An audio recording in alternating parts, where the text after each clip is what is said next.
For many families, it's a tradition to take in a movie together at Christmas. You might have heard there's a record-setting film in many theaters right now, but Film Streams is taking an approach, one that's very true to their mission, showing a classic on Christmas Eve and Christmas Day. Patrick Kinney is here with that and a look at what else is coming in the next few weeks and beyond. Good morning, Patrick. Good morning. Thanks for having me. It's good to see you. So I hinted at this classic. Which one did you choose? It's a Wonderful Life. Yeah. Got to do it every year. So we are in the middle of a run of It's a Wonderful Life. It will show again on Christmas Eve and Christmas Day.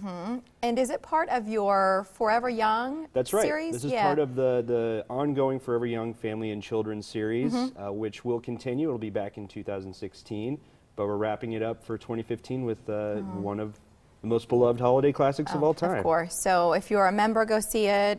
You can also just, if you're not a member, right, you can buy tickets and go in and see it if you want. Oh, absolutely, yeah. And it's $2.50 tickets for kids 12 and under for that series. You drive a hard bargain, Patrick Kinney.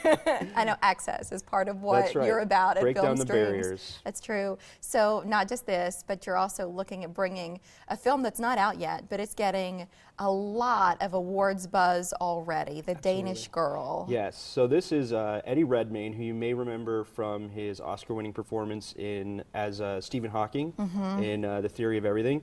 This is his. This is another big one. This is another huge performance. It's called The Danish Girl. It's about Lily Elba, who was a transgender pioneer.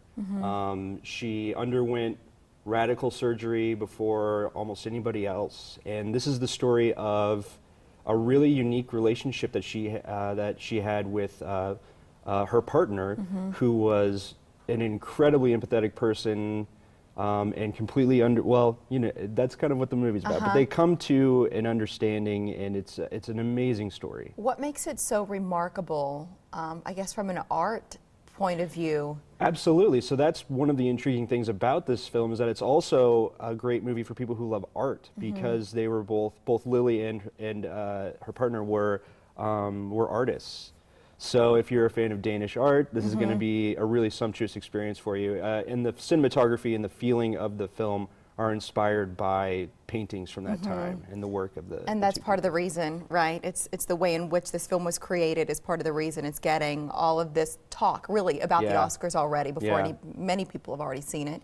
What is opening on the same day as The Danish Girl? There's another film. It's called Youth. It stars Michael Caine and Harvey Keitel as friends who are on a holiday at a spa in the Alps. And this is from a director named Paolo Sorrentino. The last film that he had that was in theaters was called The Great Beauty, and that actually won the Academy Award for Best Foreign Language Film just a few years ago. So if you're familiar with that, you will know that we're in for a very meandering, beautiful, meditative experience. It's not a this happened and this happened and this happened kind of movie, but it is a really touching meditation on friendship and getting older and life in general. Not a typical buddy comedy. Not a typical buddy comedy, but I think it fits in the genre nonetheless. So as we look forward, not just to the next week or so, but into January, what else do you want our viewers to know about? We are really excited about a filmmaker screening that's happening on the 12th. It will be for an indie comedy called Night Owls, and the director, Charles Hood, is actually an Omaha native. So he's coming to town for that, and he's going to do a Q&A. It looks really great. I haven't gotten to see it yet, but it stars Adam Pally, who you might remember from the Mindy Project. Yeah, he's in the he Mindy looks Project, familiar. And he was also in a show called Happy Endings. And he stars as kind of a guy who gets himself into a difficult situation where he goes home with a woman and then finds out that it is his boss's mistress. Oh. And then they end up having That'll do it. Yeah, that's a sticky situation. So they end up having to spend the whole night together, and it's kind of an enclosed story. So when you have an event like that, where the director comes, in this case, home to talk about it, but sometimes they're not from here, they're just coming in to talk. Do you do that for film students, or is that just for the general public? I mean, what's the aim with those events? Well, it's for the general public, but we do a lot of outreach at that point to local filmmakers and make sure that they're aware of the opportunity to meet somebody from out of town or from here that is working and making art. So we do that outreach. So 2016 starts Very soon. Yes. Something tells me that on the 1st of January, you don't sit around a table and go, okay, guys, what do you want to do this year? You've been working on plans for a while now. That's right. So what can you tell us about what you are working on for the new year? Yeah, so we have some really exciting things planned for winter for the first couple of months of 2016. Some things that aren't on the website yet, so if you go looking for information, it won't be there quite yet, but it will be there soon.